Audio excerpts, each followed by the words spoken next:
Ada yang sampai tutup, ada beberapa yang akhirnya memutuskan untuk tutup karena juga untuk biaya operasional kan cukup tinggi juga mereka. Semuanya dari pariwisata, tidak ada turis, tidak ada pemasukan yang masuk.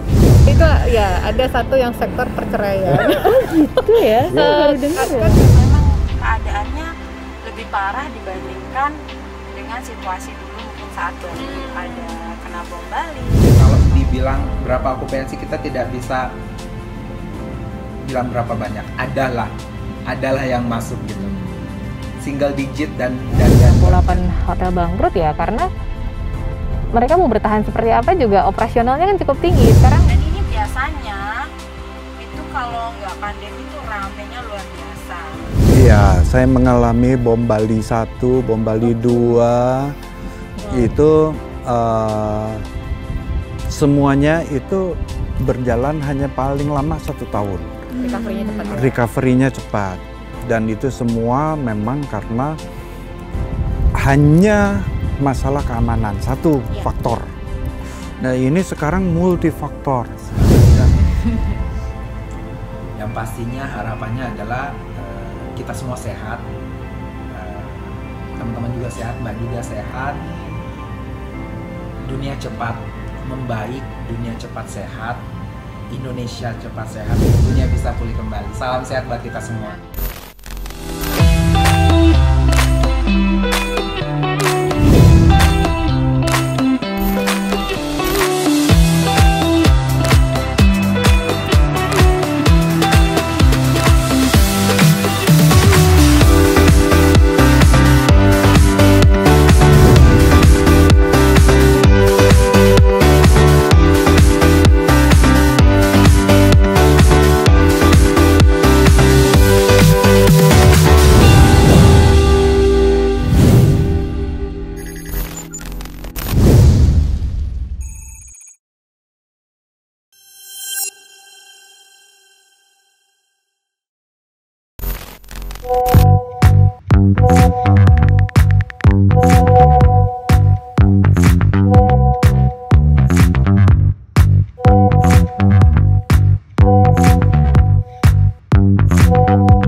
Perkenalkan, nama saya Lia.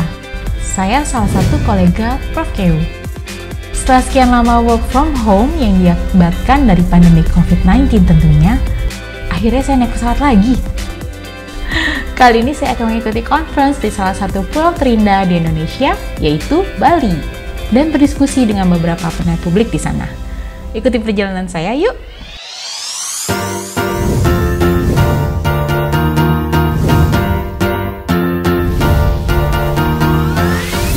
Bali memang selalu ngangenin ya, suasananya, keramahan masyarakatnya, bahkan kulinernya selalu membuat saya ingin kembali ke Bali. Namun kali ini, Bali terasa berbeda, jauh lebih sepi dari biasanya. Pulau Bali memang menjadi salah satu daerah yang merasakan dampak pandemi COVID-19 cukup berat.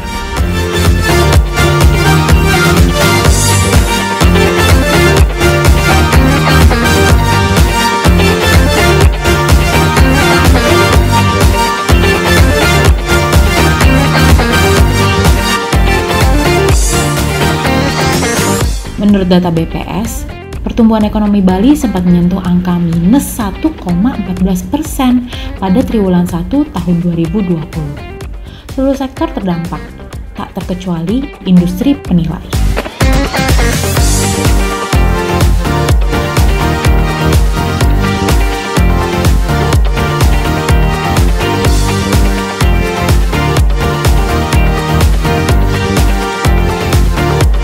Oke, saya sudah sampai hotel nih. Ikuti perjalanan saya selanjutnya esok hari ya. Kali ini saya berkesempatan untuk berbincang dengan Mbak Astrid Flora Paliana yang merupakan salah satu penilai publik di Bali dan Ketua DPD MAPI wilayah Bali dan Nusa Tenggara.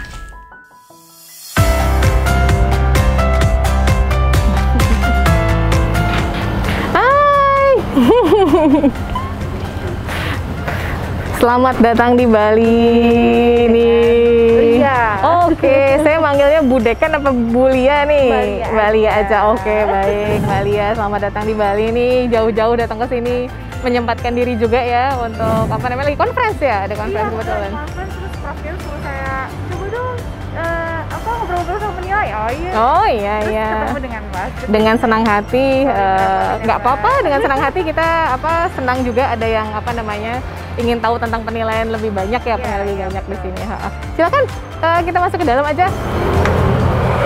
Silakan Mbak. Dicek dulu suhunya ya. Iya, ini karena masa pandemi gini prokes memang harus tetap dijalankan, betul, untuk kenyamanan bersama lah intinya. Silakan kita ngobrol di ruang meeting ya. Mbak Lia ini asli mana? Kebetulan orang Batak. Oh, orang Batak. Tapi nggak kelihatan loh ya dari bahasanya. Mungkin. Saya asli dari Sunda sebetulnya. Iya, asli dari Sunda, betul. Silakan duduk. Itulah. Tahun berapa Mbak? Saya pindah ke Bali itu dari tahun 2013. Jadi kalau ceritanya tuh 2012 lulus USP, kemudian izin keluar, setelah itu dipercaya untuk pegang cabang Bali, RHR Bali 2013 sampai dengan sekarang. Mas itu udah vaksin kan? Sudah vaksin. Sudah vaksin. Tadi saya juga kemarin berangkat sudah PCR. Itu kalau misalnya kita buka masker boleh nggak ya Mbak? Boleh. Biar lebih nyaman kayaknya kan sama-sama PCR dan sudah. Selama pandemi di Bali nih. Selama pandemi awal tahun mungkin kita memang sempat terdampak turun, tapi ya tidak terlalu jauh lah secara project gitu ya. Secara project ya kita tidak terlalu terdampak karena itu mungkin memang tidak tergantung terhadap satu sektor, tidak tergantung terhadap perbankan. Jadi kita masih bisa mengerjakan untuk laporan keuangan, kita juga mengerjakan untuk kayak market study, plus dengan mungkin kalau dari kantor kami ini RHR ini karena memang kita ada associate dengan CBRE nah itu juga jadi poin yang membantu kita karena misalnya dari CB kan sebenarnya banyak beberapa project yang dari luar itu harusnya mereka bisa survei ke Indonesia. Karena pandemi ini baik dari Singapura maupun dari Malaysia itu mereka tidak bisa datang ke sini dan akhirnya itu semuanya dihandle sama RHR, betul. Jadi itu juga poin yang membantu kita juga. Mungkin yang terdampak kebanyakan yang ngambil retail mungkin. Ya betul. Itu untuk bagi teman-teman penilai yang memang core bisnisnya itu bergantung terhadap perbankan, terutama di retail, itu juga imbasnya cukup berasa lah gitu. Jadi dari cerita dari teman-teman saya tanya gitu kan, gimana ini teman-teman ada pandemi ini gitu. Ada yang misalnya dalam sebulan biasanya mereka bisa mengerjakan berapa puluh titik, nah itu sekarang bisa jadi hampir tidak ada. Ada juga yang misalnya, bulan ini saya bisa mengerjakan 2 pekerjaan seperti itu gitu. Kalau yang retail kan bisa terlihat, misalnya dalam laporan kan misalnya dalam 1 bulan itu sampai berapa ratus nomor laporan gitu. Betul. Nah sekarang tuh enggak gitu. Jadi mereka benar-benar terdampak. Sedih sekali sih. Ada yang sampai tutup nggak sih Mbak? Ada yang sampai tutup. Ada beberapa yang akhirnya memutuskan untuk tutup karena juga untuk biaya operasional kan cukup tinggi juga, mereka nggak mampu juga kan gitu. Iya, dan kita berharap semoga ini segera berlalu sih. Benar. Amin lah, semoga segera berlalu. Bali bisa menggeliat lagi. Betul. Karena kalau di Bali kan memang efek pandemi ini domino efek soalnya kan. Tidak seperti di daerah lain. Misalnya kalau di daerah lain, daerah Jawa walaupun misalnya contohnya sektor hotel gitu. Di sini karena tergantung dengan pariwisata sehingga itu betul-betul ambruk sekali gitu, sampai dengan banyak karyawan hotel yang dirumahkan gitu kan. Nah, ini efek domino efeknya, mereka si karyawan hotel ini yang mengambil KPR di perbankan itu akhirnya mereka juga tidak bisa membayar. Nah, efek domino lagi ke perbankan, mereka NPL yang ada di perbankan yang ada di Bali itu akhirnya cukup naik tinggi gitu. Jadi itu udah kemana-mana deh jadinya. Kalau untuk di sini, kalau di Jawa kan mungkin memang sempat turun okupansi hotel segala macam, tapi anggap di mana ya, daerah Jawanya misalnya daerah Semarang. Nah, Semarang ini karena dia hub untuk menyambungkan antara Jogja sama Surabaya, kan masih jalan. Betul. Sehingga okupansi hotel juga mereka nggak terlalu ngedrop banget, mereka masih bisa hidup hotelnya. Tapi kalau Bali karena dia sektornya benar-benar pariwisata, turis, habis jadinya. Apalagi tidak ada penerbangan internasional betul, ya sampai saat ini. Betul, itu tergantung dengan internasional juga gitu. Jadi sebenarnya peran penilai untuk pembangunan pariwisata di Bali itu seberapa besar sih Mbak? Sangat besar sebetulnya.